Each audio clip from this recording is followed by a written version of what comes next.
40 minutes today. And there was a lot of talk about this. And the assumption was, without any discussion about due process, let's get all the facts. All we kept hearing, there was a man shot in the back 7 times. Well, he was shot 7 times. But there was no explanation of anything. Again, it's not a defense. But I think we owe it to our audiences to tell them more. And plus, the video shows that there's more. When you're reaching in, look, I'll discuss this with my friend Stephen A. And he has an interesting take on whether the NBA should, some of these teams should be striking or whether they should be playing. Very, very interesting. That's in hour 3. Now, I've told you behind this microphone that I was very, very concerned that when you have rioting and looting and arson, particularly when outsiders come in like Antifa and Black Lives Matter, people are going to defend themselves. People are going to defend their homes, particularly where you are permitted to own weapons. But even beyond that, you're going to also encourage crazies to come into your community, and not just on the left. There's going to be pushback of one sort or another. And that's exactly what happened in Kenosha, Wisconsin. Now, 2 people are dead, 1's injured. And even that is not exactly clear on what took place. You know, Blaze, the Blaze TV, the Blaze Media, we've had a correspondent in Kenosha, Wisconsin for the last 3 or 4 days. The Daily Caller, a guy by the name of Richie, who used to work on my program too, Levin TV. He's been there too. These are brave young men and brave women who are going into these places and taking video where the New York Times, the Washington Post, CNN, MSNBC, and others dare not go. And so you have people commenting, and by the way, ESPN too. You have people commenting on these things based on little pieces of information and so forth. I interviewed the Blaze TV correspondent. Elijah's a terrific guy. And we're going to air that tomorrow on Levin TV. And he spoke with this 17-year-old before there was any shooting. And even though there have been efforts on TV to say, you know, he said he's part of a militia and so forth and so on, when he spoke to him, there was no talk about a militia, no talk about overthrowing this, no talk about overthrowing that. He said he was there to defend people. It's just shocking. Now, in my view, the Insurrection Act ought to be triggered. The United States military, first you federalize the National Guard, and if you need more, you need more. And they need to round up these hoodlums, honestly, most of whom are white, most of whom are college educated, but it doesn't matter what they are. They need to round them up and remove them from society. That's the only way this will stop. The congressman who represents this area of Wisconsin, including Kenosha, he said on Fox last evening that the individuals who are doing this damage and doing this rioting are from outside the area. They came in from Chicago. So they're moving around. That's what they're doing. They're moving around. That's what they're doing. It's very sad. And so we have efforts like this from the left-wing media that really doesn't report on anything substantive. They just do this. BuzzFeed News, the Kenosha shooting suspect was in the front row of a Trump rally in January. Well, the man who shot Steve Scalise, he was a big Bernie Sanders supporter. You go to a rally with tens of thousands of people, you have no idea who the hell's there. When I have a book signing, I have no idea who the hell is there. But we also know that according to one of the co-founders of Black Lives Matter, which is an extremely violent organization, that their number one goal, and she said it, was to remove Donald Trump. So this game can be played with everybody. But Ellie Hall over at BuzzFeed, this is what they do. Amber Jameson, Tasneem Nasrullah. I don't know if it's him or not, but it's irrelevant too. All right, couple of interesting things. First of all, the Republican convention, Melania Trump was unbelievable. I was hanging on her every word, listening very, very carefully. So gracious, so classy a first lady. Brilliant, beautiful. She is able to speak 5 languages. She tells the immigrant story. It was mesmerizing, I thought. My wife and I were mesmerized. Absolutely terrific. And as I told you Monday evening, and it's funny what you hear in the, as Rush calls it, the echo chamber, Mr. Producer. I said, I'm not so much interested in the politicians. I'm more interested in the common folks who are giving the talk. Remember that? All throughout radio today. I don't listen to it. I get emails. You know, it's the lobsterman. You know, it's the Cuban guy. You know, it's the attorney general. It is shocking how stupid so many people are in this business. I'm just being honest with you. How incapable they are of an independent thought. But they are, of course, the ones that I listen to the most. I listen to the others, too, when I can. But they've been fantastic. Our buddy Chris Wallace says, you know, this is pretty much the Trump convention.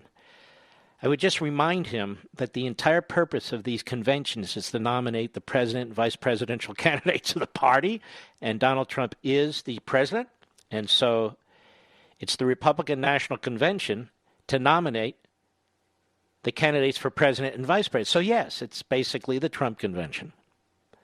Whose else would it be? But what's interesting about this, rather than dismissing it, is again, the tremendous job that's been done in bringing people to speak from all walks of life in our society, all backgrounds, regardless of party. People who voted for Trump, people who voted against Trump in 2016.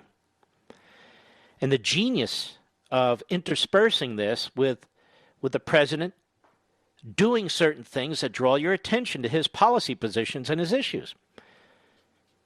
You know, Joe Biden spoke. That's all he did once, pretty much. And the fact that he was able to give a speech, he was praised left and right. Oh, that Biden can give it. Oh, my God. He certainly outdid our expectations. Expectations were that his face would be in a lectern, I guess. But Donald Trump, it's just very routine the way he's able to do things that are really very, very compelling. Now, here's something very interesting from CNBC, part of the NBC umbrella of news operations, so-called. This is before there's any input into the Republican convention, the Trump convention. Things are tightening up a lot in the battleground states. So CNBC looks at 6 of them. Arizona now, Biden is at 49, Trump at 47. This is before any debate. Florida, Biden's at 49, Trump's at 46. Michigan, Biden at 50, Trump at 44. And by the way, Trump doesn't have to win Michigan. North Carolina, Biden at 48, Trump at 47. This is a big one. Pennsylvania, Biden at 49, Trump at 46. Wisconsin, Biden at 49, Trump at 44. It's tightening a lot in the battleground states. And then when you look at the enthusiasm issue, Trump is leading in that hands down. Not in this poll, but in prior polls. They don't poll that here. And so we have more work to do. More battles ahead. North Carolina is virtually tied 49-48. I mean, Arizona's virtually tied 49-47. Florida's 49-46.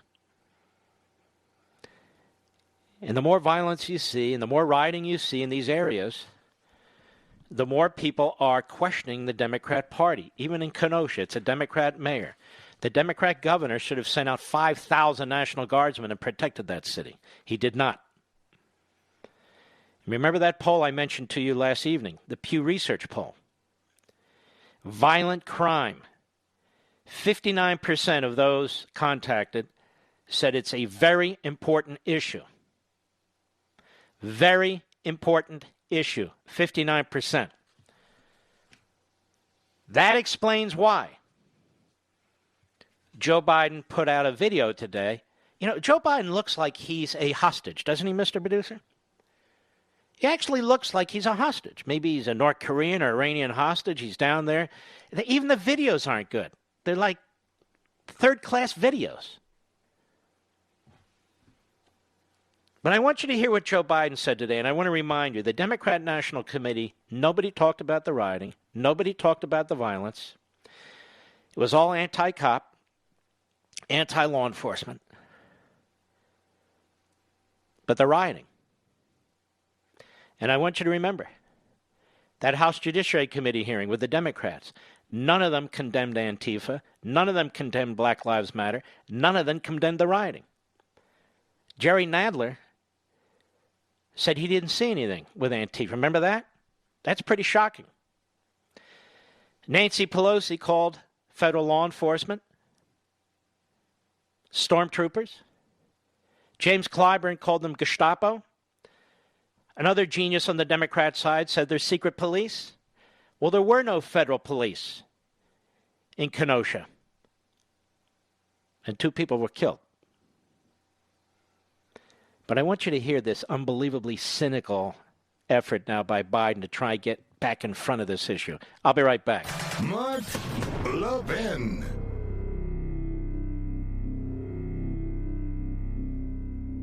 Now, I know you love freedom. How do I know that? Because you listen to my show. And my show and everything I do is all about preserving freedom and the form of government that secures it for us. It's the same with Hillsdale College, one of the very best truly liberal arts colleges in the nation. That's why I talk about them all the time, because Hillsdale is committed to pursuing truth and defending liberty. Hillsdale teaches stellar students to defend freedom, no matter what they major in, whether it's science or music or economics or business, whatever. Hillsdale teaches them how to defend liberty. And they do that for you, too, through their free monthly digest of conservative thought. It's called Imprimis. 5.4 million Americans receive Imprimis for free every month. And you, my friend and fellow freedom lover, should be reading it too. You can subscribe for free at levinforhillsdale.com, Levin for Hillsdale.com. There's no strings attached. Generous donors who want to preserve freedom for future generations make it possible for Hillsdale to send Imprimis to you for no cost every month. Start receiving and reading Imprimis so you can know how to defend the freedom you love. Go to levinforhillsdale.com, Levin for Hillsdale.com, levinforhillsdale.com.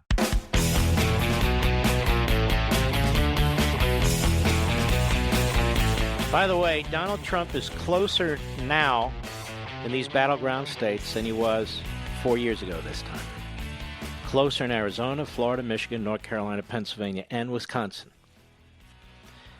On the CNBC poll from yesterday or today than he was a year ago this time. All right, here's Joe. Well, you know what? I'm going to do this a little differently. Let's listen to Julia Jackson, Jacob Blake's mother, on CNN yesterday. Cut 4, go. The destruction that has been taking place in cities across the country and in Kenosha. I heard you speak about that. And my question is, you said that you don't want that in Jacob's name, and neither would he. Tell me more about that, please. Absolutely not. My family and I are very hurt and, quite frankly, disgusted. And as his mother, please don't burn up property and cause havoc and tear your own homes down in my son's name. You shouldn't do it. People shouldn't do it anyway. But to use my child or any other mother or father's child, our tragedy, to react in that manner is just not acceptable. And it's not helping Jacob. It's not helping Jacob or any other of the men or women who has suffered in these areas. This is a remarkable woman. This is a remarkable woman, and her voice will largely go unheard by Antifa and Black Lives Matter because they're about a bigger goal. And they've said it, and it's public. I'll be right back.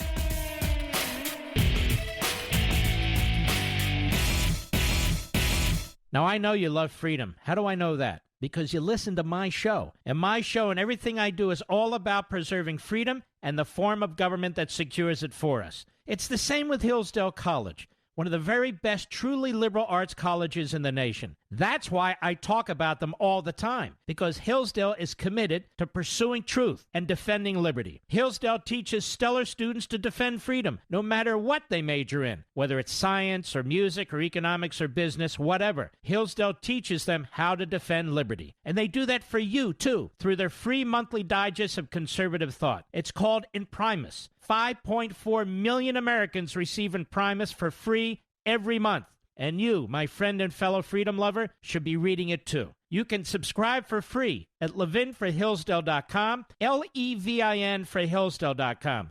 There's no strings attached. Generous donors who want to preserve freedom for future generations make it possible for Hillsdale to send Imprimis to you for no cost every month. Start receiving and reading Imprimis so you can know how to defend the freedom you love. Go to levinforhillsdale.com, Levin for Hillsdale.com, levinforhillsdale.com.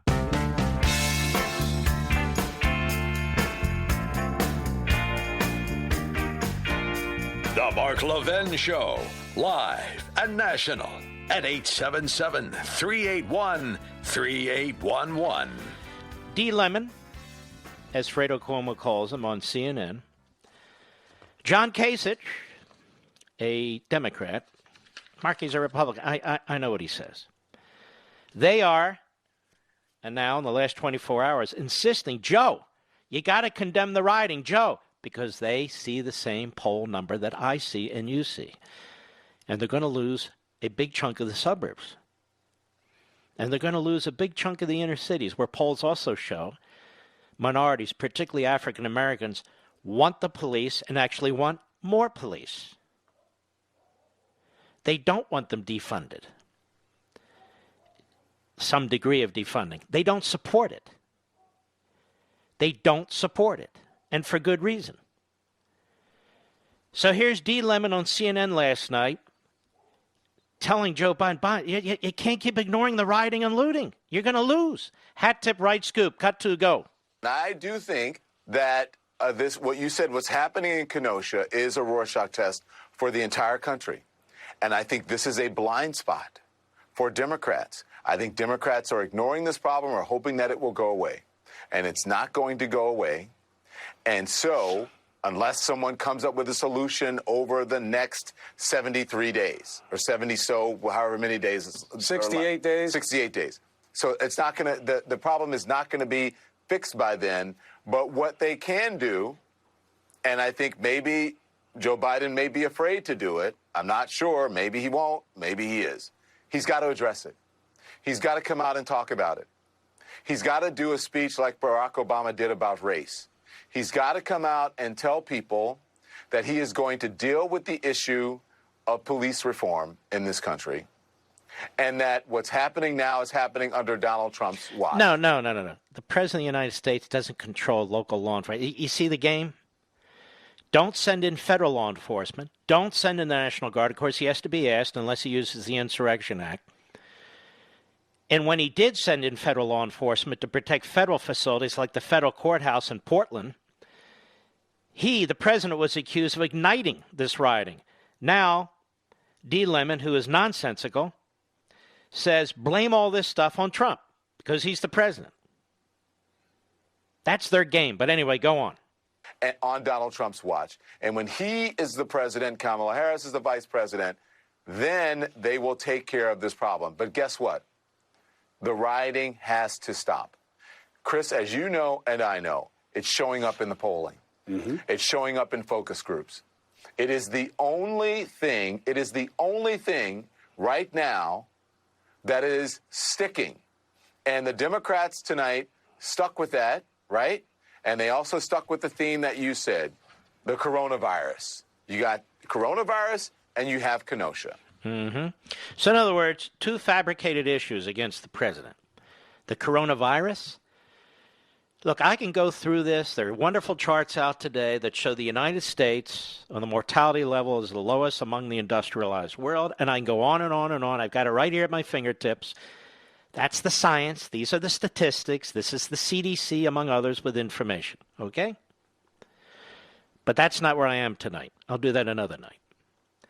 John Kasich on CNN today. You see, CNN now is pushing Joe Biden. Look at the polls.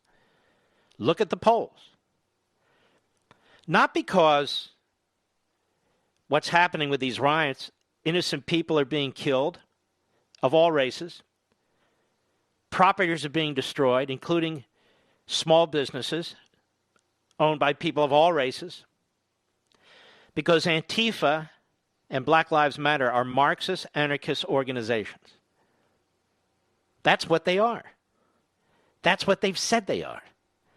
And they both have said they want to overthrow the government of the United States. Here's John Kasich on CNN today. Cut 3, go. And I believe that it is absolutely essential for the Democrats to say, while we support protesters, this violence is abhorrent and actually sets back the ability to get change. Now, we don't know the full story in Wisconsin. These news. And by the way, we don't. And that's one of the things that is very troubling to me. Because you're going to hear Doc Rivers later. I'm going to play his clip, and he is being celebrated all over ESPN. I am very troubled by the fact that we believe now that an 8 to 10 second video, this isn't the George Floyd case where he was face down on the ground with a knee on his neck for 8.5 minutes. That is simply unacceptable under any circumstances. And you're going to tell me about the fentanyl that he had in his... I don't care about that. That doesn't matter. And unfortunately, it's being brought up. This is different. This guy was resisting. This guy has a serious record, including with a gun and a knife. But that's not determinative either. The only point is, I'm pointing out that when you have all these cops around and they're trying to get you to stop or trying to get you on the ground, we can have a discussion about the difference between the two. But apparently you can't anywhere but here. It's an amazing thing. Amazing thing. Go ahead. Perhaps a vigilante, and what we know is that there are people who show up at these protests who are there to design to disrupt and give everybody a bad name. But they have to be called out, Jim. Joe Biden needs to be very, very strong on the fact that while protests are okay, they're a positive thing. They're America. This violence needs to be deeply condemned, and deeply condemned now, sooner rather than later, in my opinion. So the poll comes out that I read to you yesterday from Pew that says the American people, almost 6 out of 10, consider this violence to be one of the most important, very important issues of this election. And the Democrats have been on the wrong side of it. They've been on the wrong side of it. Not a word during the Democrat convention. And Pelosi and Clyburn and others have condemned the efforts by the president, short of using the Insurrection Act, offering federal law enforcement, offering the National Guard to help quell it.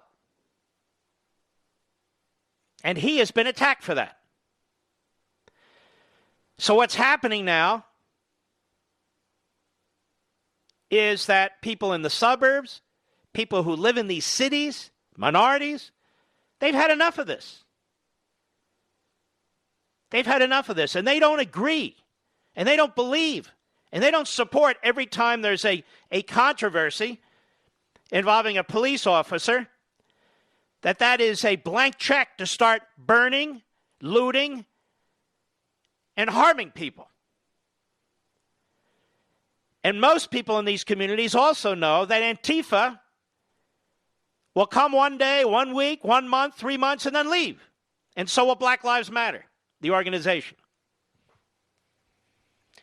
And so now being told by Don Lemon and John Kasich, but even more, the Pew polls, that your silence on this issue, Joe Biden, where you've mentioned it once or twice in passing and as quickly as possible, and that your party's leadership in Congress, the outrageous comments about federal law enforcement, the outrageous hearing when the Attorney General appeared before the House Judiciary Committee, the American people aren't buying any of this. Of all races. They're not buying any of this. And so what does Joe Biden do? Puts out a video message today. And he thinks now that he'll get in front of this and that you'll believe him. And he puts it on Twitter. Cut one, go. What I saw in that video makes me sick. Once again, a black man, Jacob Blake, has been shot by the police in broad daylight. Let me just stop there.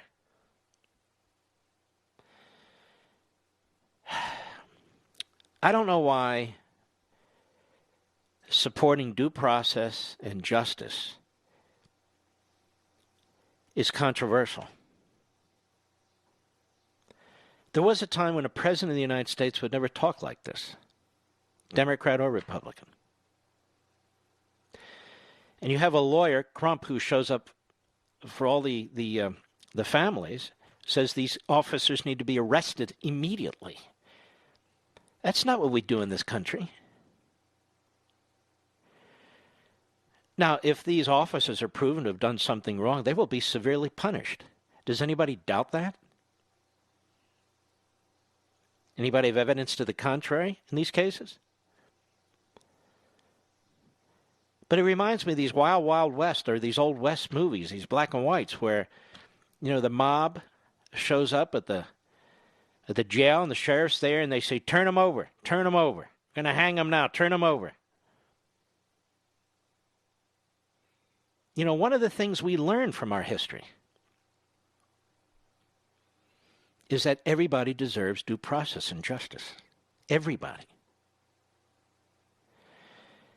And for people, famous people, iconic people, people in the media, people in sports, people all over the place, to be drawing conclusions from an 8 to 10 second video, and then another video comes out that provides a little bit more context,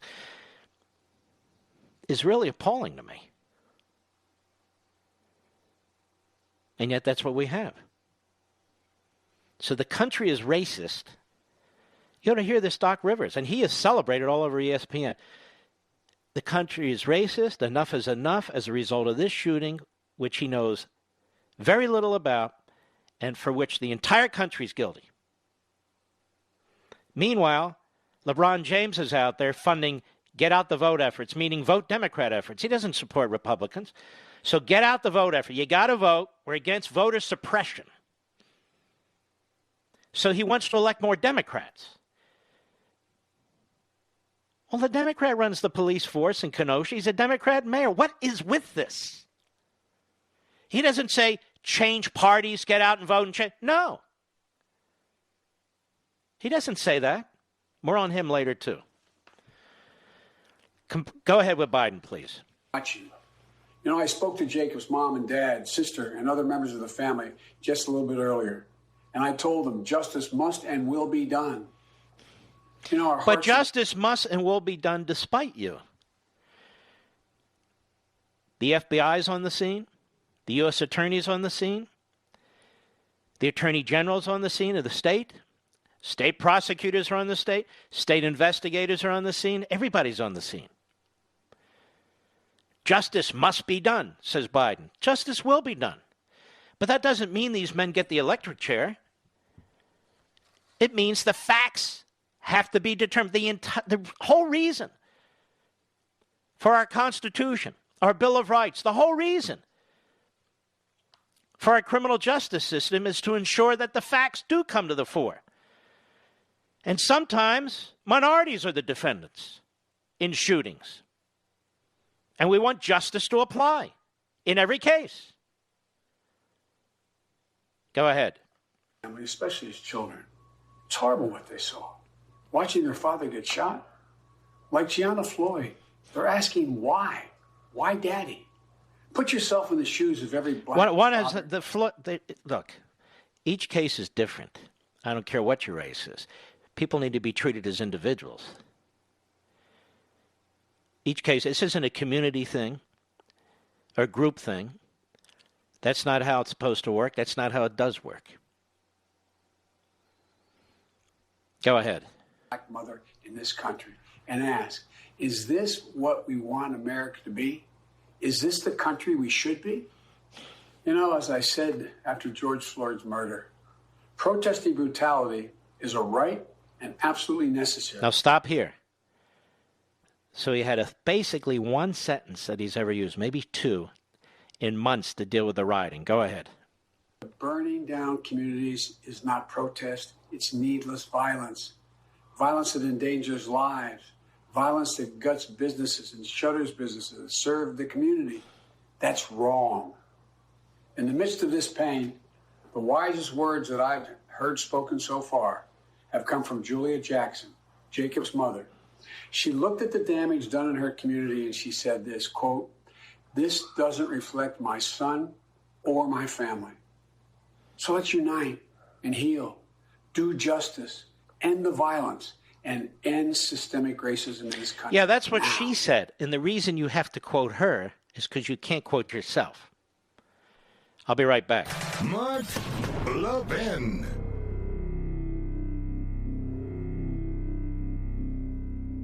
Now, I know you love freedom. How do I know that? Because you listen to my show. And my show and everything I do is all about preserving freedom and the form of government that secures it for us. It's the same with Hillsdale College, one of the very best truly liberal arts colleges in the nation. That's why I talk about them all the time, because Hillsdale is committed to pursuing truth and defending liberty. Hillsdale teaches stellar students to defend freedom, no matter what they major in, whether it's science or music or economics or business, whatever. Hillsdale teaches them how to defend liberty. And they do that for you, too, through their free monthly digest of conservative thought. It's called Imprimis. 5.4 million Americans receive Imprimis for free every month. And you, my friend and fellow freedom lover, should be reading it too. You can subscribe for free at levinforhillsdale.com, Levin for Hillsdale.com. There's no strings attached. Generous donors who want to preserve freedom for future generations make it possible for Hillsdale to send Imprimis to you for no cost every month. Start receiving and reading Imprimis so you can know how to defend the freedom you love. Go to levinforhillsdale.com, Levin for Hillsdale.com, levinforhillsdale.com.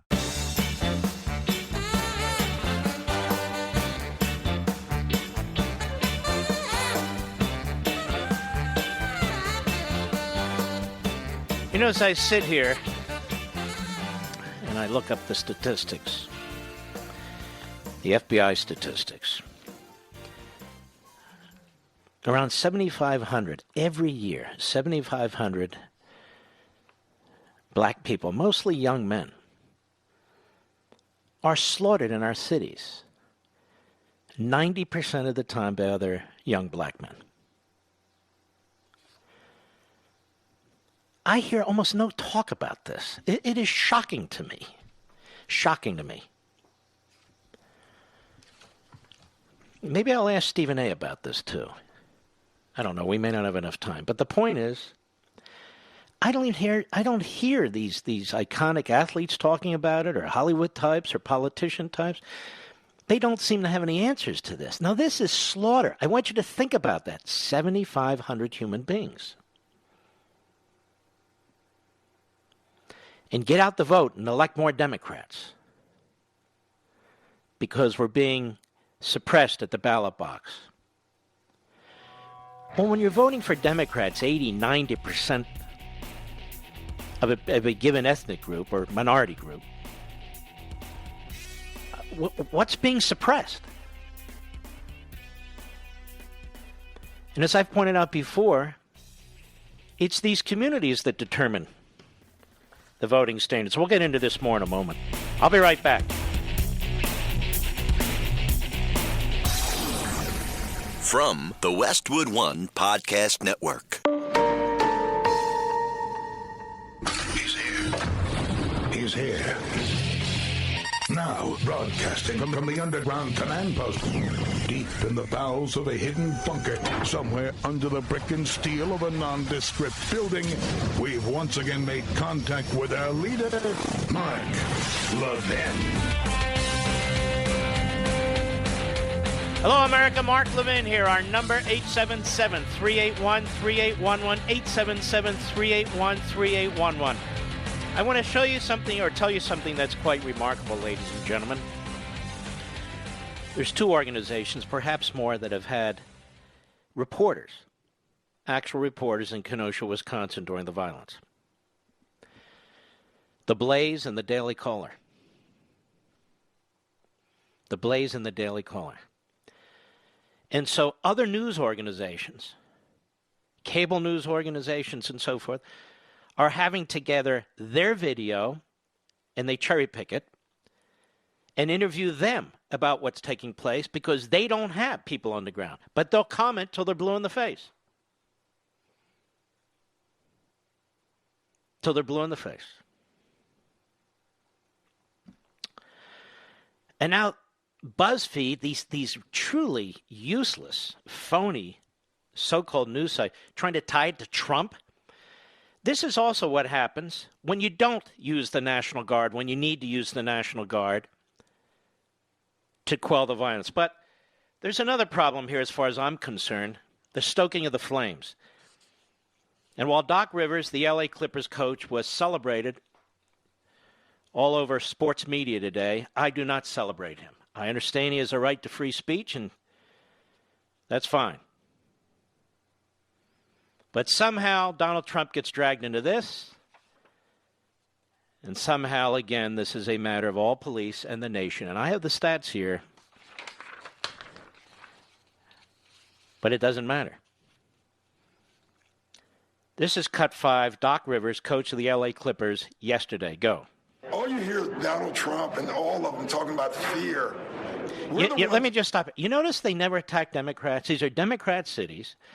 These are police forces run by Democrats. Every damn one of them. Every single one of them. And Donald Trump, talk about fear. What's Donald Trump have to do with this, Doc? I mean, honest to God, what does he have to do with any of this? Go ahead.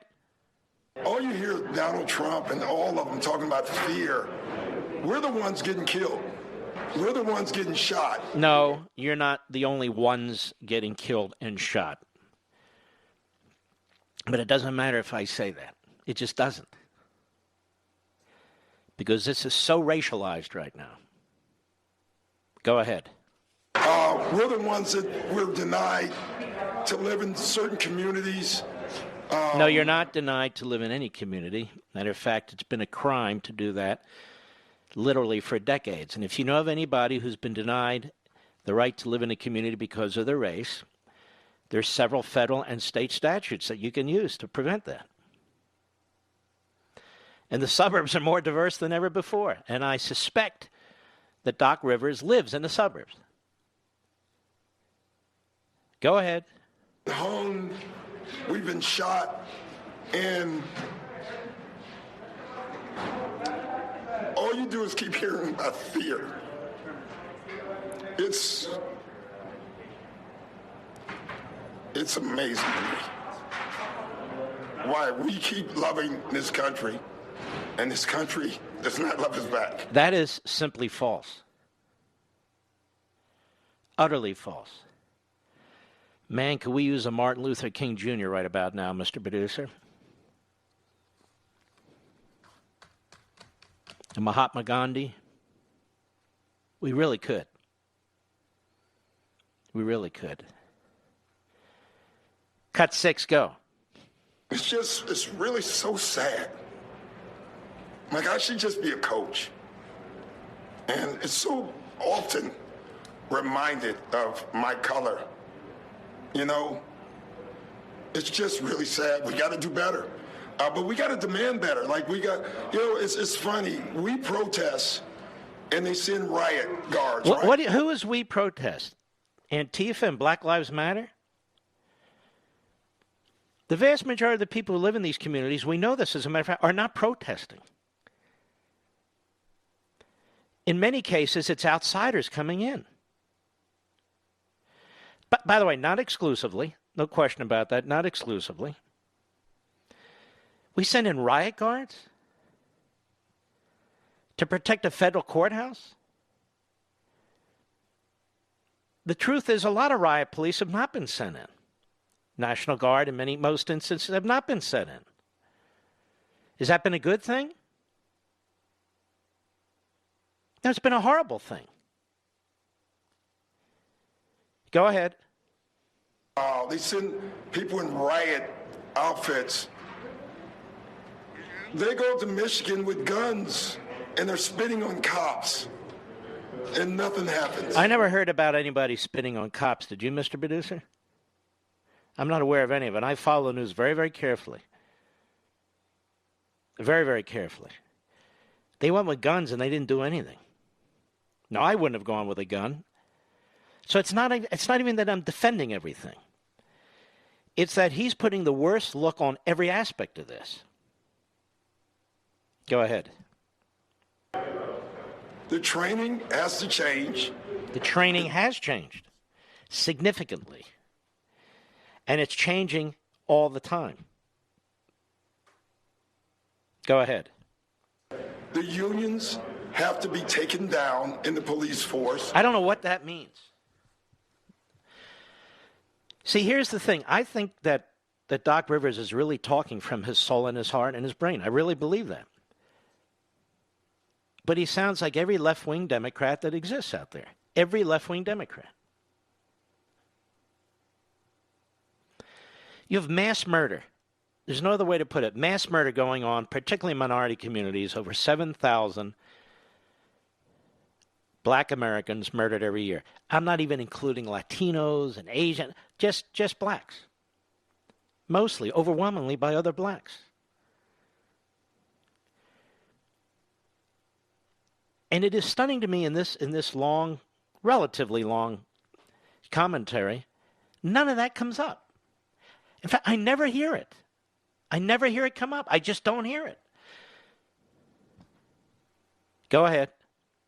My dad was a cop. I believe in good cops. We're not trying to defund the police. That's not true. I don't know what you mean by we. We. You're not elected to anything. Do you mean your race? I don't know where that's coming from. But Minneapolis voted to defund the police. They voted, same in Seattle, which is why the female African-American police chief resigned, because they voted to do exactly that. So who are the we you're talking about? Who are the we? These are the facts. Go ahead. Away, we're trying to get them to protect us, just like they protect everybody else. Okay.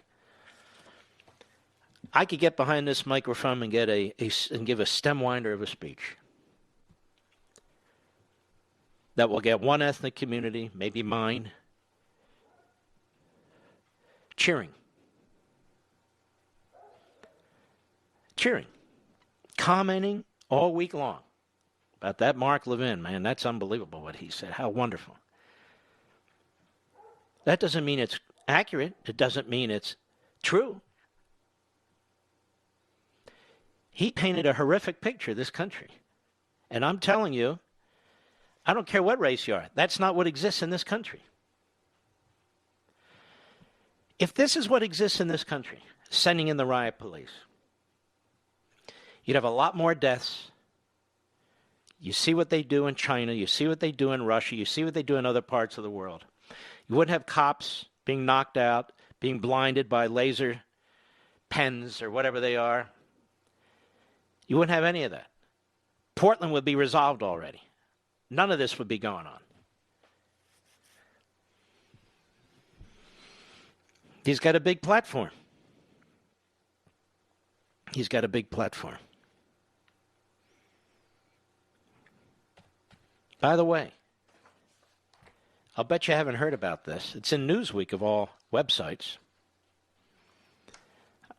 White nationalist Richard Spencer has said he will be backing Democratic candidate Joe Biden in November's election, after previously distancing himself from Donald Trump. Spencer, It's one of the key figureheads of the alt-right movement, tweeted how he is on Team Joe on Monday, adding in a self-made campaign slogan, liberals are clearly more competent.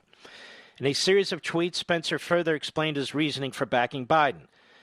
He says, the MAGA alt-right movement is over. I made mistakes. Trump's an obvious disaster, but mainly the paradigm contained flaws that we now are able to perceive. And it needs to end, he wrote, so be patient. We will have another day in the sun. We will need to recover and return in a new form.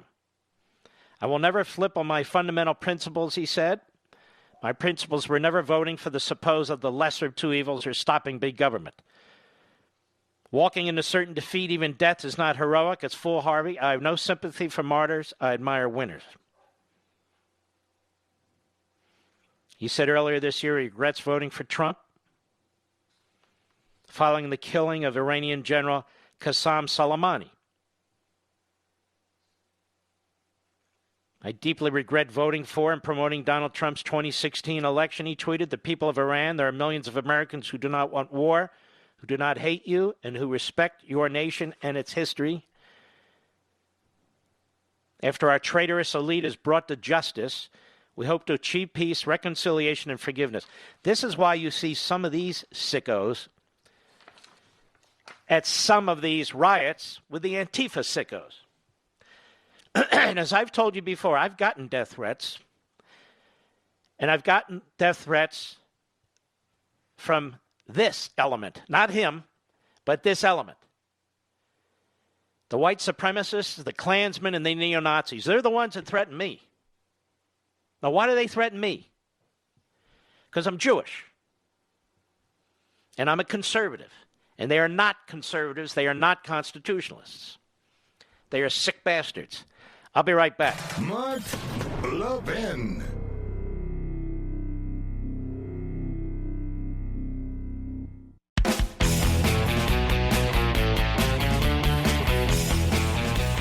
You know, talking about this sleazeball who's backing Biden. Of course, that doesn't mean Biden backs him. See, I understand that. The left media, when they try and draw people into Trump's orbit, it's just grotesque. But this is a problem, what I'm about to say, for the Biden campaign. By Jonathan Tobin at JNS. Biden can't have it both ways on Sarsour and anti-Semitism. Listen to this, though. One of the major talking points for Democrats in 2020 has been their attempt to link Donald Trump to anti-Semitism. That effort intensified during the Democrats' virtual nominating convention when, at least during the primetime segments, the emphasis was on blasting Trump as an ally of extremists and putting forward Joe Biden as a model of decency. And in order to make that charge stick, Democrats have made dubious claims about Trump's dog whistling to the right-wing anti-Semites while ignoring problems in their own party. And I can just tell you how ridiculous that is. He's got Jews in his family, Jewish grandchildren, and there's been no better president in support of Israel. And you know the whole story. So that is just a lie. And in the case of Biden, there's really been no worse vice president when it comes to the state of Israel. But while the primetime schedule made the case for Biden as a centrist, the DNC's daytime events shown online were aimed at the party's grassroots activists. That meant a steady diet of political extremism designed to appease a left-wing base that is enthusiastic about defeating Trump, but not excited about Biden. And it is the aftermath of one such dose of radicalism, a speech given by former Women's March leader and BDS activist, and I will say anti-Semite, Linda Sarsour, that is calling into question the sincerity of the Biden campaign's rhetoric about Israel and anti-Semitism. You won't hear a lot about anti-Semitism in sports, even though most of the people in sports support Democrats and Biden. Sarsour spoke last week at the DNC's Muslim Delegate Assembly when it was pointed out that her presence on the schedule contradicted the Democratic campaign's stance against anti-Semitism. A Biden spokesman denounced Sarsour and distanced the candidate from her. Andrew Bates, the director of rapid response for the Biden campaign, told CNN that Joe Biden has been a strong supporter of Israel and a vehement opponent of anti-Semitism his entire life. And he obviously contemns her views and opposes BDS, as does the Democratic platform. She has no role in the Biden campaign. I might add she had a role in the Bernie Sanders' campaign, as did Tlaib, and as did Omar, and as did all the other full-throated bigots. That didn't explain how or why Sarsour was placed on a speaker schedule that was minutely choreographed by the top levels of the Biden campaign. But it reassured centrist Democrats that she would be persona non grata at a Biden White House. Or at least that's what top Democrats want us to think. But that stance didn't go over well with the sort of people who thought that what was said during the day at the DNC better represented the views of the Democratic activists than the centrist boilerplate heard in the evenings. The Biden campaign's distancing itself from Sarsour was roundly denounced on the left. The MoveOn.org activist group defended her as a leader in the fight for justice.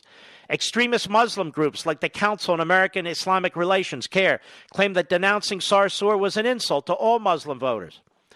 And by the way, Black Lives Matter denounces Israel, supports the BDS movement, and is a original mission is an anti-Semitic movement as well. So imagine how Jews feel when they see the BLM movement emblazoned on basketball courts, or on the outside of major stadiums, on the shirts of various athletes and so forth. But while this might have been a sister soldier moment for Biden, in which he successfully distanced himself from the most irresponsible elements in his party, that good impression was erased within days. On Sunday, some of the Biden campaign's most important players walked back the denunciation of Sarsour. In a private call, a tape of which was obtained by the Middle East Eye website, Ashley Allison, the campaign's national coalition's director, said she was sorry, quote unquote, for what had been said about Sarsour.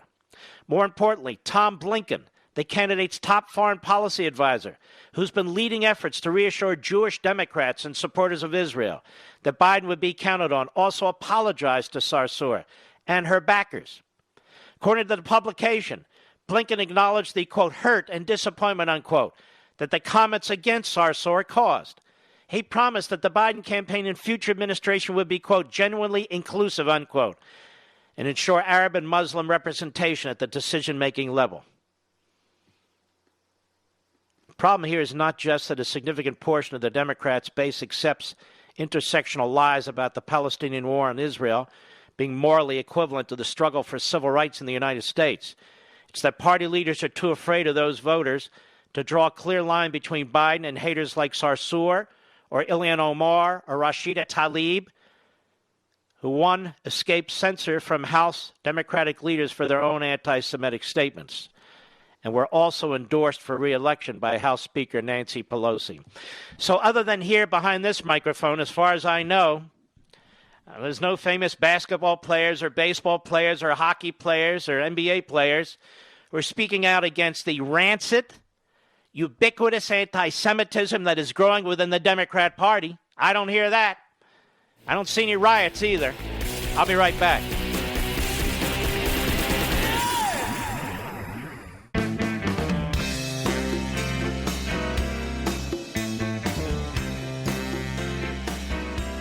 The cost of freedom is high, but this phone call is not. Call Mark Levin toll-free at 877-381-3811. Man, oh man, I get flurries of emails. But let me just focus on what I need to focus on here.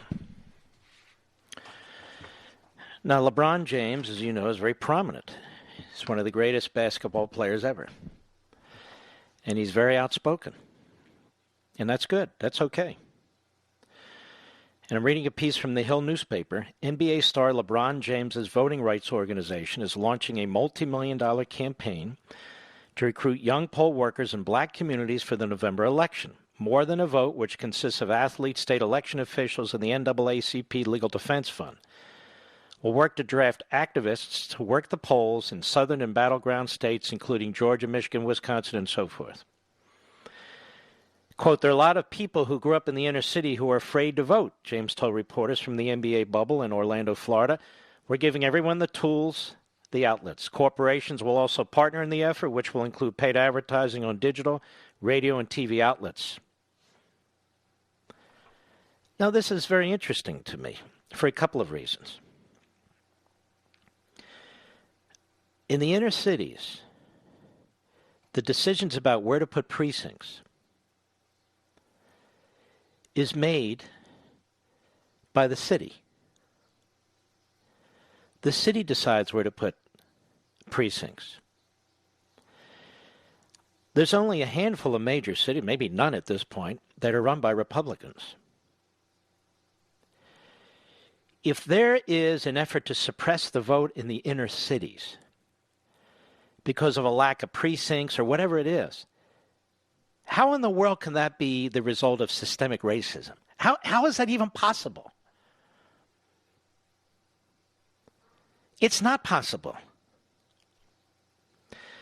Now, I wish I could talk to LeBron James. That ain't going to happen. But more than a vote, and you're teaming up with Democrats pretty much.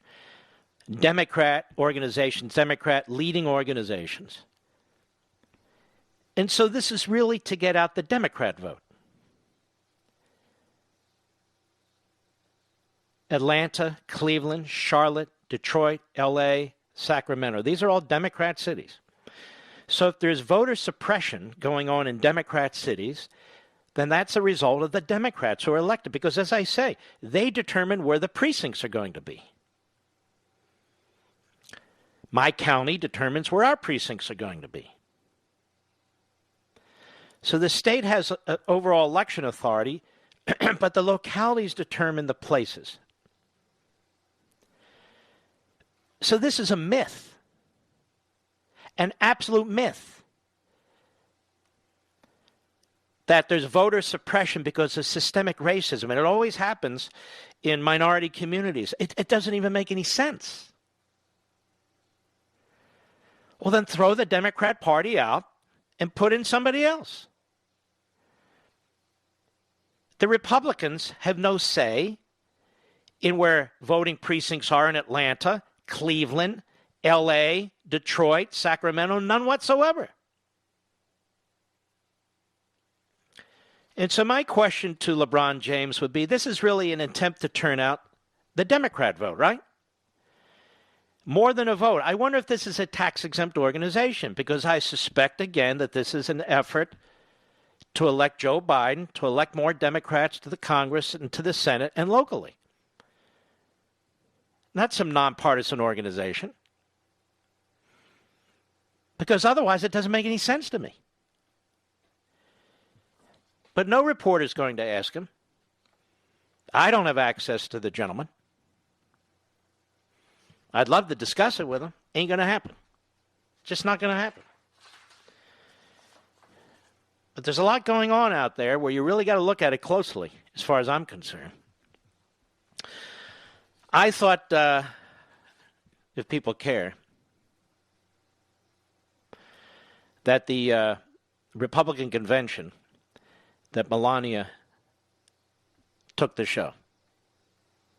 I thought she took the show. She was outstanding. And we're not going to do the whole speech here, but I want you to hear a little bit of it. And I wish the whole nation could hear it. But, of course, that's not going to happen. Cut 21, go. I arrived in the United States when I was 26 years old.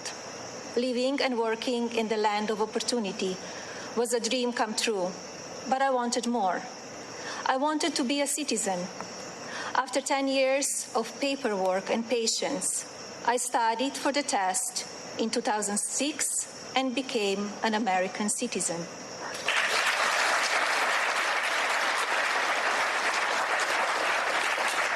It is still one of the proudest moments in my life because with hard work and determination, I was able to achieve my own American dream. As an immigrant and a very independent woman, I understand what a privilege it is to live here and to enjoy the freedoms and opportunities that we have. So she comes to America at the age of 26. Nobody handed her anything. She took advantage of her brains and her beauty, and she became self-sufficient and independent and wealthy. And This is what we hope for all immigrants in the United States. And quite frankly, this is what most immigrants coming to the United States hope for, too. I mean, that's a big thing. It's a free country. We don't hear a lot about this being a free country. And yet many of the people who tear it down have benefited from the freedom in this country. Have they overcome adversity? Of course they have. As so many people do. And they've been rewarded for it. In most countries, you're not. Cut 22, go. Like all of you, I have reflected on the racial unrest in our country. It is a harsh reality that we are not proud of parts of our history. I encourage people to focus on our future while still learning from our past. We must remember that today we are all one community comprised of many races, religions, and ethnicities. Our diverse and storied history is what makes our country strong, and yet we still have so much to learn from one another. With that in mind, I like to call on the citizens of this country to take a moment, pause, and look at things from all perspectives. I urge people to come together in a civil manner so we can work and live up to our standard American ideals. I also ask people to stop the violence and looting being done in the name of justice, and never make assumptions based on the color of a person's skin. Instead of tearing things down, let's reflect on our mistakes, be proud of our evolution, and look to our way forward. Every day, let us remember that we are one nation under God, and we need to cherish one another. Those are such wise and inspiring words, to me anyway. And I was glad to hear him. There was another voice there that I was glad to hear, Nicholas Sandmann. And as you know, he was the target of quite a vicious media operation, and still is. But he has a great lawyer who has helped him, and, you know, people say get his name back. He never lost his name.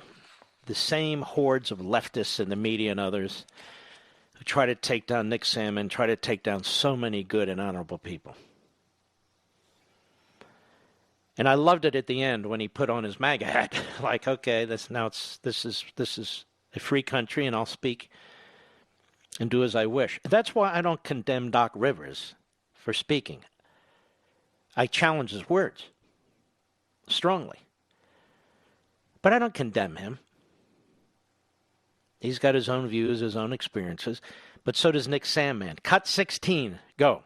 What I thought was a strange encounter quickly developed into a major news story, complete with video footage. My life changed forever in that one moment.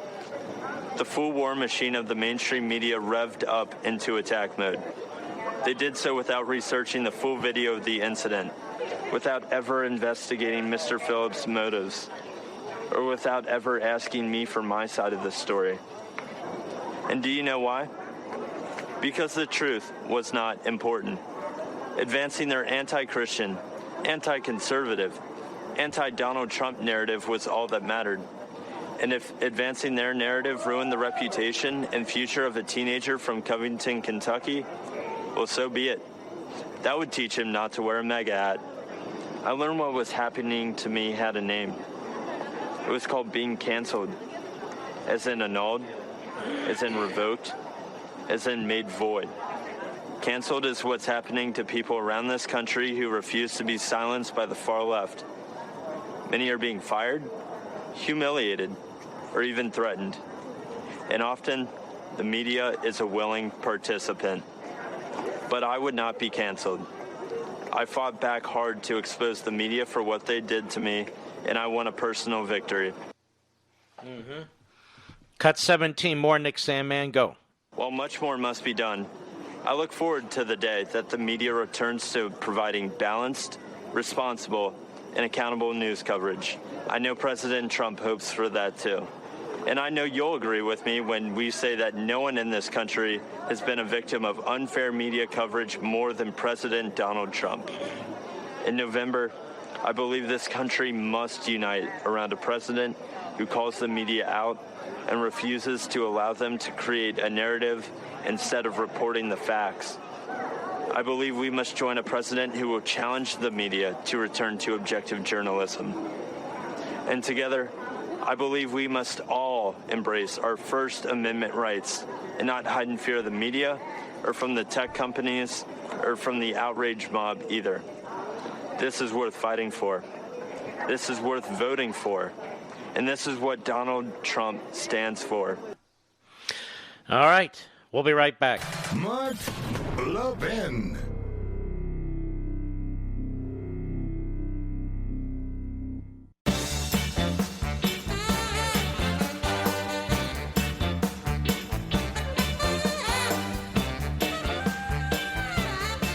Look, I'm no meteorologist, but if I lived in the pathway of this hurricane, I'd get the hell out now. Just some friendly advice. You know, when Bernice, a hardworking single mom, needed help to fix her $25,000 IRS crisis, she made a common mistake. She chose some no-name company because they seemed okay and claimed to have the cheapest rates. But Bernice soon learned the tough, you get what you pay for lesson. These no-name tax guys took her for a ride, took her money, did absolutely nothing to help her. That's when Bernice made a brilliant decision that saved her from financial ruin. She called Optima Tax Relief. Optima mobilized their team of experts to protect Bernice, negotiating with the IRS on Bernice's behalf, and ultimately reaching a deal with the IRS that allowed Bernice to resolve her $25,000 debt for thousands less. Bernice is yet another example of why Optima is number one, America's most trusted tax relief firm, and how Optima has resolved over $1 billion in tax debt for folks like you. Call for a free phone consultation right now. Call 800-499-6300, 800-499-6300, 800-499-6300. And by the way, turning to this issue, and I think it's important, if you haven't tried Super Beets Soft Chews, you're missing out. Super Beets Soft Chews combine non-GMO beets with a powerful new ingredient, grapeseed extract. Now, the grapeseed extract used in Super Beets Chews has been clinically shown to be 2 times as effective at supporting normal blood pressure as a healthy lifestyle alone. So better blood pressure means more energy, the way nature intended, without the jittery caffeine or stimulants. Now, you can take just 2 delicious chews a day, anytime, anywhere, to get the blood pressure support you need and the energy you want. Do what I did and support your heart health with delicious Super Chews. Get your Super Beet Chews today at LevinsBeets.com. That's LevinsBeets.com, LevinsBeets.com. And when you buy 2 bags, you'll get the 3rd for free. That's LevinsBeets.com. All right. James, Las Vegas, Nevada, the great KDWN, KDWN. Go ahead, James. Mr. Levin, it's an honor to talk to you. Thank you, James. Let me say something as a 50-year-old African-American man who was born and raised on the south side of Chicago. Mm-hmm. Doc Rivers is a phony. Doc Rivers is from the west side of Chicago, and he has not once said anything about the black-on-black crime in the neighborhood that he grew up in. Nothing. Michelle Obama is another phony who grew up on the south side of Chicago and has said absolutely nothing about the black-on-black crime. They haven't shed a tear. He has not shed one tear for the black kids that have been killed on the south side of Chicago, the babies that have been killed, the black baby. Where's the tears for them? This guy's a big phony. So is LeBron James. They're all phonies. They don't care about Black Lives Matter. They don't care about black people. I mean, and that's you don't think they care about black people?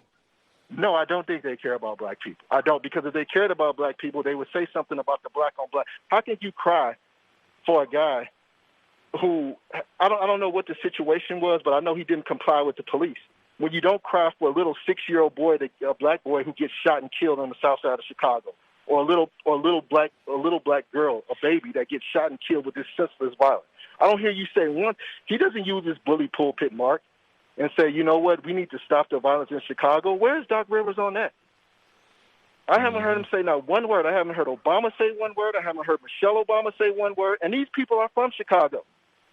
I'm not buying it, Mark. Why do you think that is? You're from the south side of Chicago. Why do you think that is? Because, Mark, they do not care. And I know it may be harsh to hear. They do not care. They don't care. You just a vote. They don't care. I look at a person's actions. They can say all the words. Could it be instead they don't have any answers? No, they don't. Mark, even if you didn't have any answers, you could still say something. Mm-hmm.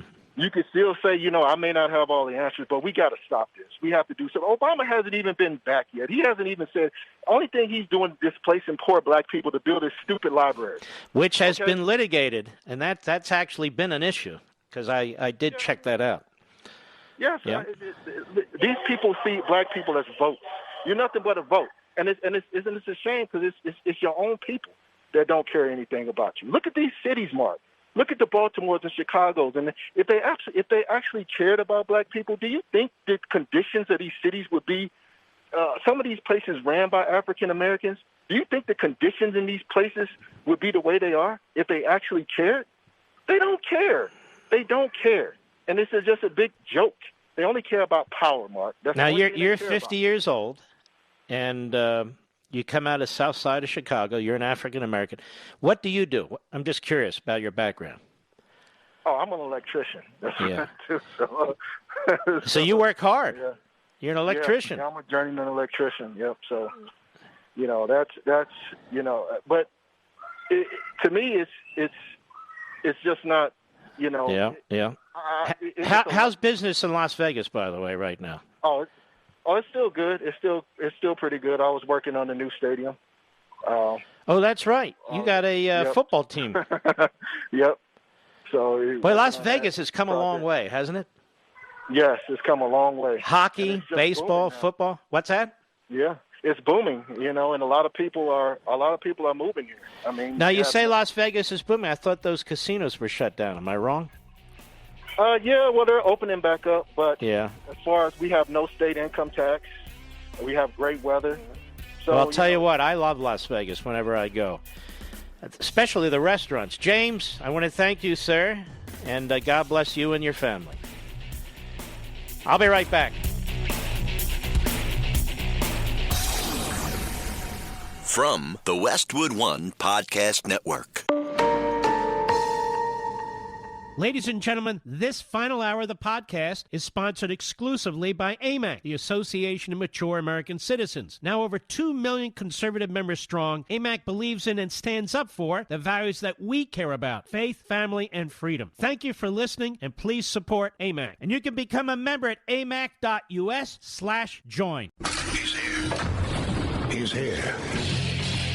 Now, broadcasting from the underground command post, deep in the bowels of a hidden bunker, somewhere under the brick and steel of a nondescript building, we've once again made contact with our leader, Mark Levin.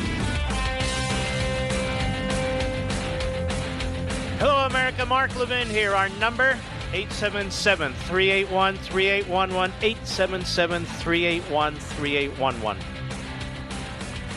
As I said at the opening of this program, when you have governors who will not properly use the National Guard, and when you have mayors who will not properly use their police force to maintain safety and peace in the streets, you're playing with fire, literally. The law of the jungle takes over. And you've been watching, and I've been watching, we've been talking about what's taking place in these cities. And this town, Kenosha, Wisconsin, is no big city. It's got about 120,000 residents. And there's absolutely no justification for this. None. If every group with a political agenda, or every group that believes it has a racial agenda, were to take to the streets and do exactly what's being done, you wouldn't recognize this country. And God knows how many people would be maimed and murdered. God knows. And yet that's what we see. That's why I speak out so strongly against those in the culture, against those in politics, and against others. Many others who fail to address this. And in some cases, pour fuel in the fire. It's very easy to pour fuel on the fire, ladies and gentlemen, particularly when you're in a powerful position. It's very easy. I don't believe in mob justice.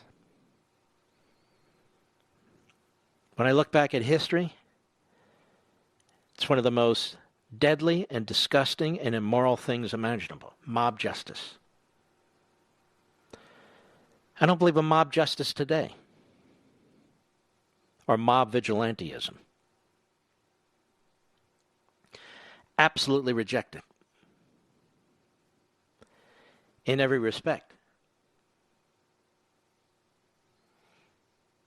Let's take a caller here. Tony, Fort Hood, Texas, Sirius Satellite. How are you?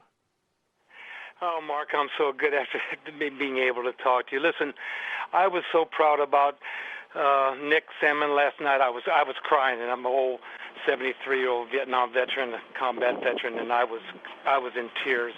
I don't know who wrote that script, but he was just absolutely fabulous and made me so proud to be an American. You know, he could have been destroyed, but thankfully he pushed back. This young man could have been destroyed by the media and the left and the usual elements in our society that do not believe in speech and so forth. But he stood up, and he has a great lawyer, two great lawyers. Oh, yeah. And somebody said, I forget who, he ought to drove up there in a Rolls Royce with a whole bunch of bling on there and just, but he's going to get... He's too much of a class act to do that. I thought what he did last night was outstanding. Yeah, and he had more restraint than I did. When I was his age and that Indian put that drum in my face, I would have punched him out. But that was me. That's me, and that's not him. But he did great, Mark, and America should be proud of him. And the Democrats are probably just salivating. All right, my friend. Appreciate your call. Alan in Gainesville, Georgia. We don't have any call letters or there or anything, Mr. Call Screener. Anyway, go right ahead. Hey, Mr. Levin. XM Satellite. I'm fine. How are you, Alan? Hey, thank you so much. Thank your call screener for taking my call, and thank you for taking my call. All right. Real quick, too, do you remember your caller last night from Atlanta, Georgia, Mark? If I can articulate it half as well as he did, I'll be doing fine. And Mark was an African-American veteran, as a matter of fact. Yes, sir, yeah. And, I hope he's listening and doing well. I'm here in Gainesville, Georgia, lifelong Herschel Walker fan. And, it was just, he really fired me up. What a great speech. And I just hope that he gets attention among conservatives and conservative outlets, but among others, he gets almost no attention. Have you noticed that? I have, and you know what's going to be funny, too, is, because he even said it, Herschel grew up in, I don't know the exact year he graduated, but 1970s, poor South Georgia. You think he hasn't seen racism? Of course. He said he did, and he said he saw a lot of it. Yeah, and, real quick, Mr. Levin, this is just my theory, but, maybe Herschel has had it rough, and he was a chubby kid. He got bullied, and he says, I'm not going to let that happen. And this was before LeBron James and them guys' fancy weight rooms and whatnot. He did it by push-ups, sit-ups, and running thousands a day. Well, he's not the 1940s. They did have pretty good equipment. I'm just saying. He was a Heisman Trophy winner, Well, my point is I feel that, he probably, and I don't want to undermine, LeBron James, but if they want to talk about privilege, LeBron was an athletic freak from a very young age, so maybe he hasn't worked as hard as Mr. All right, thanks for your call. I'm not going to get into all that. I don't know who worked hard. I suspect LeBron James worked his ass off. So I'm not trying to put down his athleticism or his career or anything else, but I am prepared to address his comments. And what bothers me about this is, and not all his comments, but his comments. What bothers me about this is so many people with a big microphone could be so productive. But, you know, wearing stuff on your jerseys and wearing hats and this BLM, I'm not talking about black human being lives, I'm talking about this BLM organization. It's, for a lot of us, particularly those of us who are specifically targeted because of our religion, that doesn't give us any comfort whatsoever. And now we know, in my opinion, that this group that he's put together is really a get out the Democrat vote group. Okay, let's keep going. Amy, Colorado Springs, Colorado, XM Satellite, go. Hey, Mark, thanks for taking my call. You got I just had a comment about Biden. He seems so weak and pathetic with his response. I think everybody can see through it, and it terrifies me that he might be in charge of our military one day. I don't think everybody can see through it. He's got a significant number of people who want him to be president. And as you just said, he could be in charge of our military one day, God forbid. And how would he make a split-second decision as commander-in-chief? Well, this is so incomprehensible and irresponsible of the Democrat Party that of all the people to nominate, they nominate him. And they know, as anybody with two eyes knows, Joe Biden is incapacitated. He just simply is, and that's why they're not sending him around to campaign.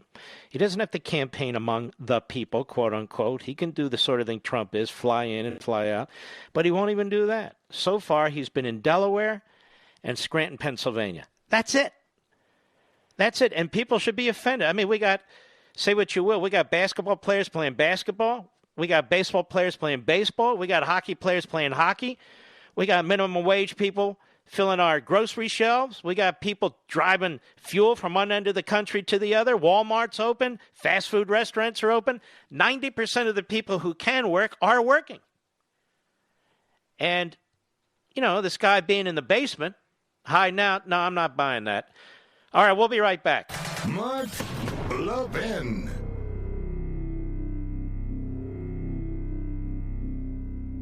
AMAC, the Association of Mature American Citizens, is one of the fastest-growing organizations in America, now over 2 million conservative members strong, and I'm one of them. AMAC believes in and stands up for the values that we constitutional conservatives care about. More than talk, AMAC fights. A full-time presence in Washington, AMAC pushes back against reckless spending, disasters like Medicare for All, and the expanding reach of the federal government. And beyond advocacy, joining AMAC gives you access to a wealth of benefits and discounts, including special member-only rates on car insurance, travel discounts, cell phone plans, and a hell of a lot more. And if that's not enough, you'll get AMAC's bi-monthly magazine, full of insightful articles on issues that matter to most of us, we conservatives. As I said, I'm an AMAC member, and you should be too. Join today at amac.us. That's AMAC.us. Stop supporting the liberal agenda that the other 50-plus organization has been pushing for. Join AMAC instead. AMAC.us.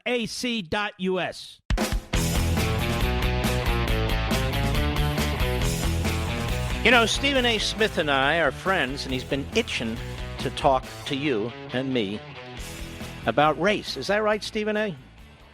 Well, I wouldn't say that. It's just that you have a lot of interesting and riveting conversations, and sometimes you're looking...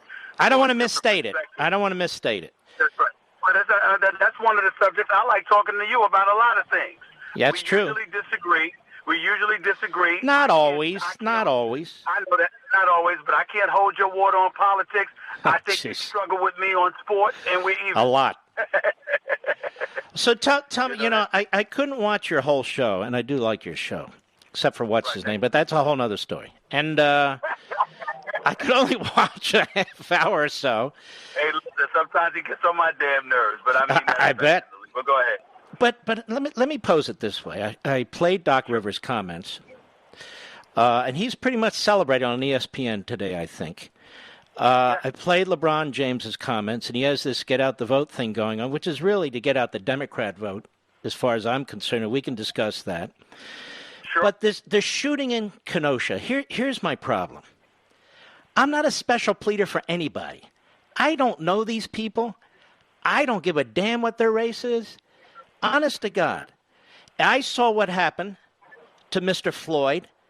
There's no justification. The guy's face is in the dirt. I don't care what kind of drugs he's on. You don't put your knee on his neck for 8.5 minutes. To me, there'll be a trial. I'm not the lawyer. I'm not the judge. I'm not the judge. To me, as an observer, I can comment kind of black and white, if you will, from my perspective. Okay. Then I watch this Kenosha situation.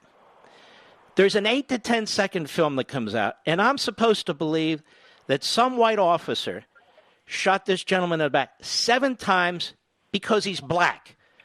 Now, that doesn't make any sense to me.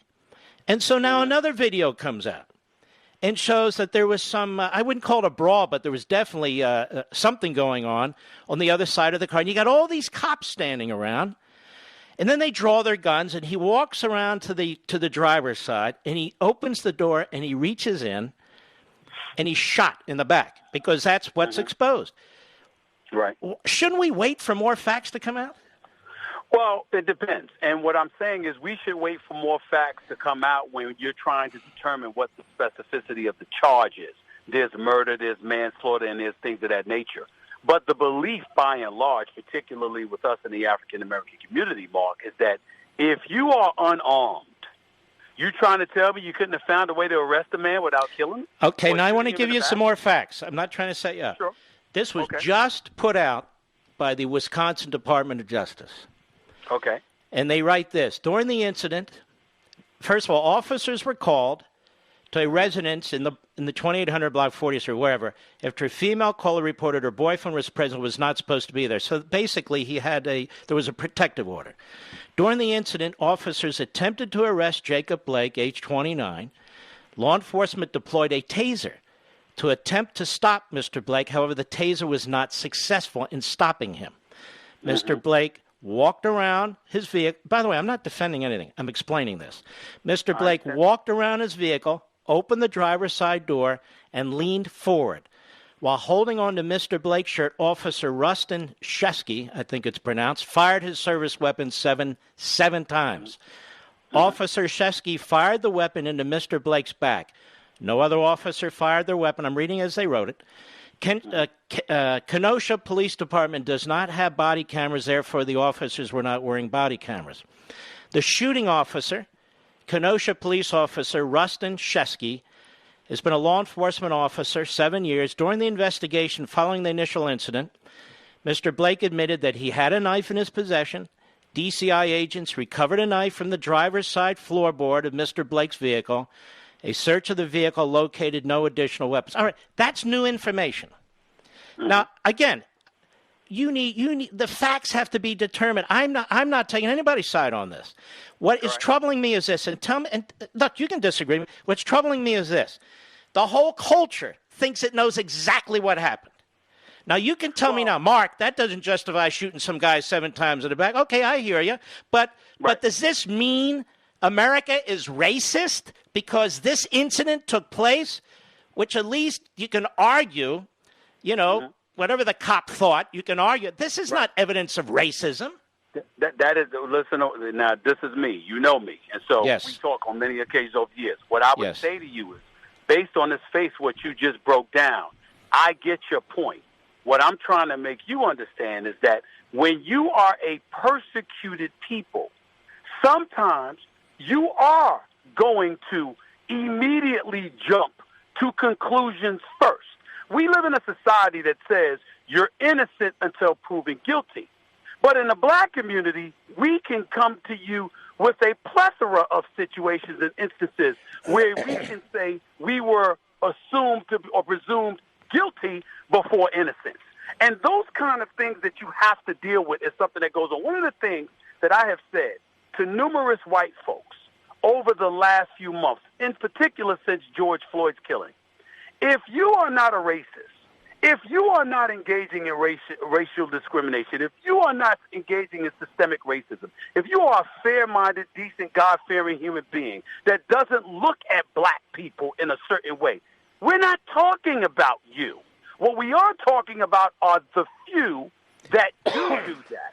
And what is it? And what is going to be done? But that's not what systemic racism means. Systemic racism is broader than a few people, and this gets on my nerves too. I got to be honest with you. Yeah, I've heard you before about that. Yes, absolutely, and it should get on your nerves. I understand that, but you have to understand it gets on your nerves because you don't think like that. You're a constitutionalist. You live by that. You are unapologetic about it. You're as fair-minded as they come. I know you a little bit. Now, I don't know you as well as some other people know, but I know you a hell of a lot better than most people know. So I know what kind of mentality you have, and I know the kind of things that are in your heart. But what you have to understand is that black people, what we're exposed to, unless you have that knowledge about a particular individual, you may not know those things. And that's what the challenge is. One of the things that I brought up on First Take just today and yesterday, I said, somebody has to explain, because these are the kind of questions that black folks ask. You got a Dylan Roof that shoots. By the way, I get black people calling my show too, just so you know. I agree. But anyway, go ahead. I agree, and I've listened to that, and I've heard them too, and nothing but respect. Just because I disagree with people sometimes doesn't mean I don't respect them and respect them. You know me better than that. But what I'm saying is this: we got a Dylan Roof goes into South Carolina. He kills that is as sick as it gets. Now let me say this: there's a nationwide manhunt for him, Mark.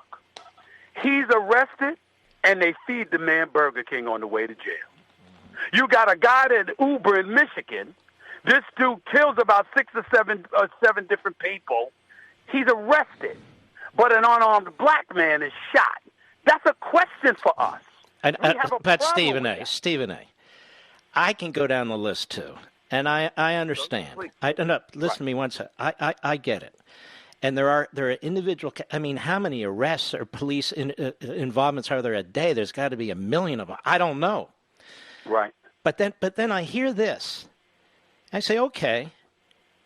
About 7,500 black people are killed every year in our cities. 90% by other black people.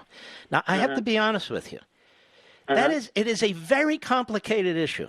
A very complicated issue. Okay. But then why don't they talk about it more on sports shows? Why don't the basketball players talk about it? Well, we're going to take a break. I'm going to bring you back. I have to. Is that okay?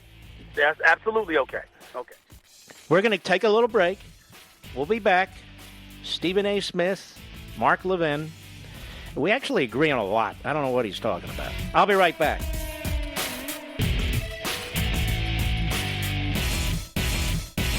AMAC, the Association of Mature American Citizens, is one of the fastest growing organizations in America, now over 2 million conservative members strong, and I'm one of them. AMAC believes in and stands up for the values that we constitutional conservatives care about. More than talk, AMAC fights. A full-time presence in Washington, AMAC pushes back against reckless spending, disasters like Medicare for All, and the expanding reach of the federal government. And beyond advocacy, joining AMAC gives you access to a wealth of benefits and discounts, including special member-only rates on car insurance, travel discounts, cell phone plans, and a hell of a lot more. And if that's not enough, you'll get AMAC's bi-monthly magazine, full of insightful articles on issues that matter to most of us, we conservatives. As I said, I'm an AMAC member, and you should be too. Join today at amac.us. That's AMAC.us. Stop supporting the liberal agenda that the other 50-plus organization has been pushing for. Join AMAC instead. AMAC.us.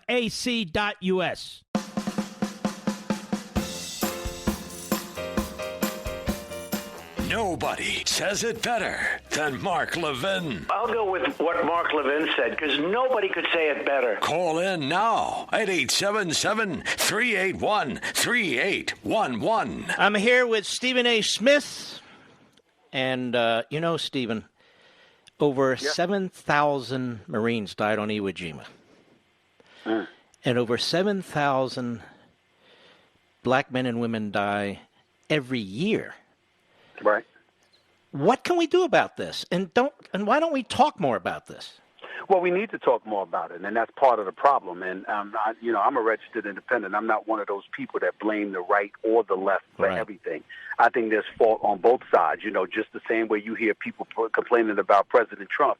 Don't think that I don't have any complaints about Joe Biden. Don't even get me started with that. But the bottom line is this. At the end of the day, when we talk about coming together, we have to understand that we got to recognize that there's a problem that exists. And I think it's important when we see these NBA players, for example, sitting out a game to bring attention to an issue. One of the things that I've been a proponent of, let's use the process that's available to all of us that everybody else has used to highlight the greatness of America. It's not every country that you could literally sit up there and contribute to a political action committee or any kind of group. You look at owners. There are billionaires owners in sports. There's league commissioners. There's leagues themselves that ingratiate themselves cultivating a relationship with people on Capitol Hill to get legislation put into place, to get it implemented so it will favor them. If you are a wealthy athlete, guess what? You have access to those very people who connect with those people to do these kind of things. You don't just have to protest. You don't just have to bring attention to an incident. You don't just have to boycott. You can actually do substantive things by pushing forth and assisting in the implementation of policy that can address some of the issues that go on in this country. Because when you do it that way, no one can argue with you. They can't argue with how righteous you are, and more importantly, they can't argue with the avenues you utilize in order to make your message really sing and resonate. And that, to me, is a beautiful, beautiful thing if we're doing that. I'm not about the rioting. I'm not about the looting. I'm not down for that at all. I damn sure ain't about just defunding the police. Do I think that things need to be addressed with law enforcement officials? You're damn right I do. But as I've said on many occasions on national television, I don't know about everybody else, Mark. I get in trouble, I'm calling 911. That's what I'm doing. I'm calling 911, okay? So, for the police officers out there, the ones who are rogue, shame on you, they need to be dealt with.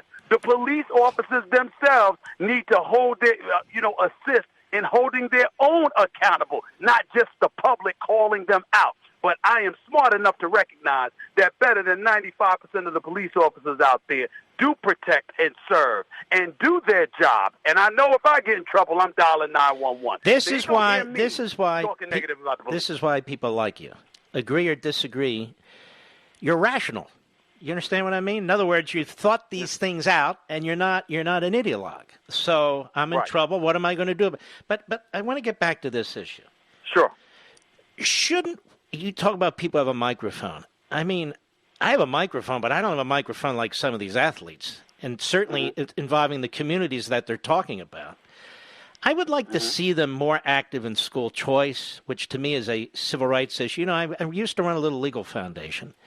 And we litigated for school choice, and everybody was against us. The teachers' unions, the Democrat Party, on, and we won in Milwaukee. We won in the Supreme Court. We won in the U.S. Supreme Court, and now school choice is a possibility if politicians want to do it.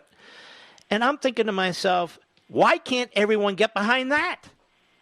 Well, sometimes you as they say, I remember I was watching this movie one time. It was with Lawrence Fishburne and I think it was Harlem with Lawrence Fishburne and Andy Garcia, and Lawrence Fishburne looked at him and said, "When you don't know, you don't know."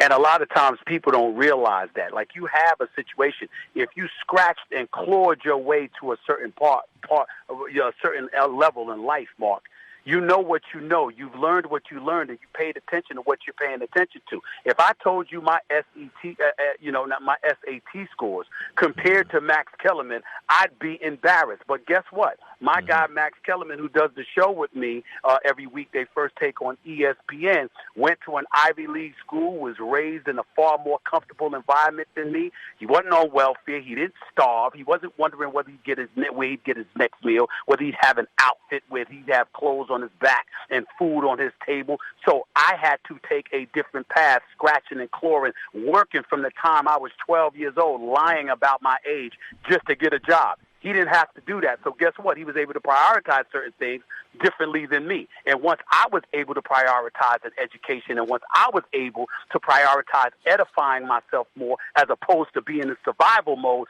suddenly I'm on national TV, and in my estimation, I smoke him and everybody else every day, all day. You see how it goes? So, I mean, it's like it's what you're exposed to. It's what you have to deal with. It's the kind of circumstances that you've got to scratch and claw your way through. And to get back to our point when we were talking about systemic racism, and I appreciate your point, and I'm not disagreeing with you in any way. The only thing that I would do to modify that kind of thinking is when you hear black people talking about something in regards to the system and they're lamenting it. What we're doing is essentially pleading to folks in white America, you have the power to stop it because you are the ones in position of power. But listen help to me. Us do it. Listen to me a second. That's important. My problem most of the time is white liberals. You Yes, say I know. we white have the power to fix it. I'm trying to get the power to do quote unquote fix it. But in my mind, I'm up against a system too. That is this massive bureaucracy, these one-party cities that do not allow freedom into these cities, who do not allow competition in these cities in terms of services. That you got cronyism and waste, and it has an effect on a community, any community. So my word, if I were to talk about a word, is freedom. Freedom. Okay. And here's my response to you, Mark Levin, as somebody who's gotten to know you over the years and has had the pleasure of cultivating a relationship with you and talking to you. Mark Levin has anywhere from 12 to 15 million listeners for all I know. Your radio show is sensational. You have a profound impact as a white Jewish conservative in the United States of America.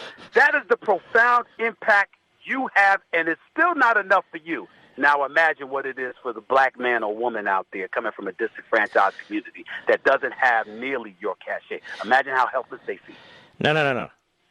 There's a personal life. There's a personal life, and we haven't talked. And we should do this next week too. There's a personal life, and then there is the system. One of the things we haven't talked about is personal responsibility and personal accountability. Right. That's different in your own home, with your own family, with your own spouse, if you have a spouse, your kids, than the system. And so I'm kind of running out of time. Can we do this next week? Actually, I'm not here part of next. The week after next. Well, listen, whenever you need me, you know that.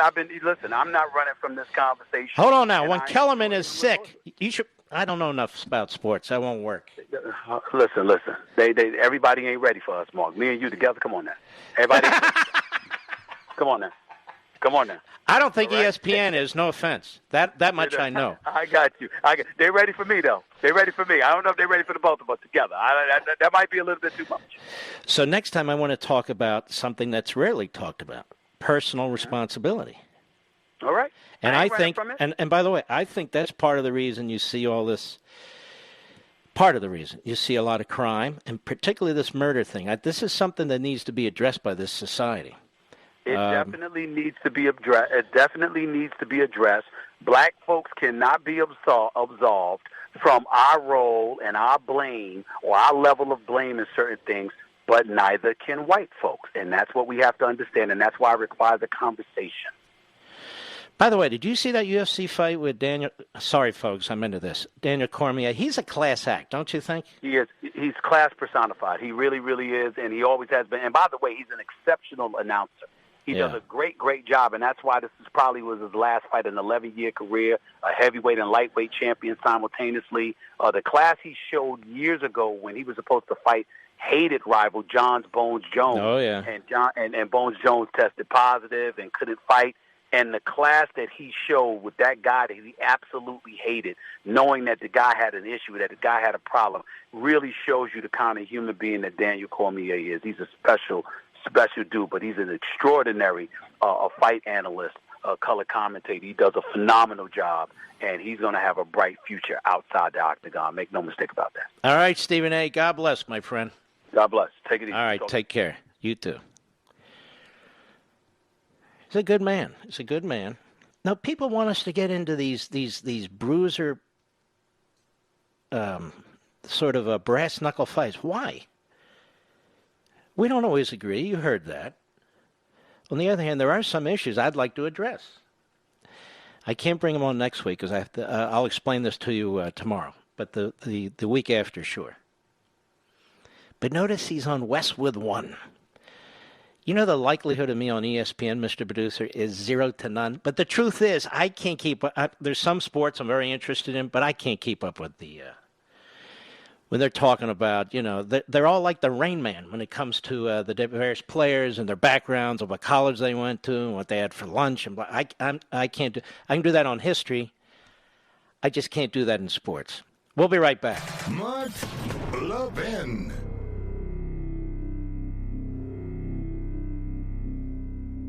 AMAC, the Association of Mature American Citizens, is one of the fastest-growing organizations in America, now over 2 million conservative members strong, and I'm one of them. AMAC believes in and stands up for the values that we constitutional conservatives care about. More than talk, AMAC fights. A full-time presence in Washington, AMAC pushes back against reckless spending, disasters like Medicare for All, and the expanding reach of the federal government. And beyond advocacy, joining AMAC gives you access to a wealth of benefits and discounts, including special member-only rates on car insurance, travel discounts, cell phone plans, and a hell of a lot more. And if that's not enough, you'll get AMAC's bi-monthly magazine, full of insightful articles on issues that matter to most of us, we conservatives. As I said, I'm an AMAC member, and you should be too. Join today at amac.us. That's AMAC.us.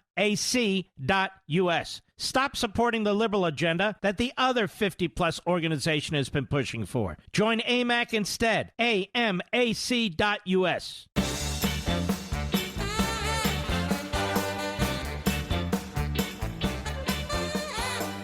If you're in the path of this Hurricane Laura, that is now a Category 4, sustained winds of 145 miles an hour, get the hell out of there. You only have 3 or 4 hours now to get out of there. I'm not kidding. All right. Jim, El Paso, Texas, XM Satellite. Jim, go right ahead, please. Hello, sir. How are you today? Okay, thank you. Good. Say, look, I'm a police officer here in El Paso, Texas, and I wanted to talk to you about that incident in Kenosha and just tell you how sick and tired I am of people getting on the radio and on the news, and especially these NBA stars and stuff that know nothing about being a cop, telling us how we should subdue these people and how we're supposed to do our job. And most of them have never been in a fight. Well, first of all, they tried a taser and it didn't do anything. Exactly, and I've been in that situation, sir. And you can tase somebody, and the fight just keeps going because they're in a mental state that they feel no pain. I've been in situations where it's taken 5 or 6 of us to hold the man down to handcuff him. So when I hear people like LeBron James and these people tell me, well, you could just subdue him and tackle him, number one, you can't. They tried. Number 2, you don't know if he has a knife in his waist belt or a gun in his waist belt. You don't know what you're getting into, so you have to go to that next level of force because it's us. We have to protect society. So when he opens the door and reaches in there, now we know there was a knife on the floorboard. Absolutely. And when that happens, it's not so cut and dry as people try to make it out to be, is it? No, it's not. And I've been involved in a shooting, sir. And you have a split second to decide whether you're going to take that man's life or not. And then you live with that decision. And you can't take a chance of saying, well, I hope he doesn't turn around and stab me, because we have a reactionary gap of about 10 feet that he can charge us and stab us before we can even pull our weapon and shoot, because our reaction time is slower than action. Look, I have told my kids, and I was told to me by my dad, if you're stopped by an officer, just do what the officer asks you to do. If you have an issue, you'll deal with it later. Absolutely. And I've been an officer for a long time, sir. I'm a patrol supervisor. I've never arrested anybody based on color. I've never seen that happen. And if I'm not mistaken, in the United States this year, there's been like 110 civilian black people killed and like 580 civilian white people killed. Now, yes, I don't know the situation in all 111 of those, but I guarantee you that 99.9% of them were not done out of racism. All right, my friend. All right, you be safe out there. I want to go to Paul, Bronx, New York, the great WABC retired NYPD detective. How are you, sir? Good to talk to you, Mark. My pleasure. You just actually had some valid points. in reference to Republican politicians can be just as... All right, we're going to dump that. Okay. Was that some kind of fake? I think it was. All right, you got through 1 in 100. John, Burbank, California, 870 The Answer, the great KRLA. Go. All right, Mark. So there's on average 2,400 daily police report filed field contacts and welfare checks across the United States. 2,400 on average. Some more, some days, less other days. There you go with the little statistic. Now, I'm going to say this. This is a very important statement I'm going to make. Systemic racism is the golden calf and the golden goose to the globalist Marxist left, the deep state, and the majority of the American Democrat Party. Always has, always will be. It has made more mortgage payments, more car payments, and put more groceries on the table than... All right, thank you for your call. Where are we getting these nuts from? I argue against systemic racism, but I don't make the points that you make. Just saying. Alex, Philadelphia, Pennsylvania. My city, where I was born. WPHT, our great affiliate. Go right ahead, Alex. Yeah, I just want to let you know that I really appreciate the way that you have taken in Stephen A. Smith, and I love the way that... How do you know I've taken him in and he hasn't taken me in? I really think you're doing a great job, man, and I just want you to know that I'm African-American, I'm a conservative, I've been so for 10 years, I'm a long-time listener, first-time caller, and I really want to thank you for the great work that you do. It was really hard for me to become a conservative. I remember Stephen A. when he was in Philly, and I got to tell you, it's very hard for us. Alex, I got to run because of the music. Call again. I appreciate it. He's a very unique and intelligent man, and I very much enjoyed talking to him. All right, you're all heroes out there, and I will see you tomorrow. God bless. From the Westwood One Podcast Network.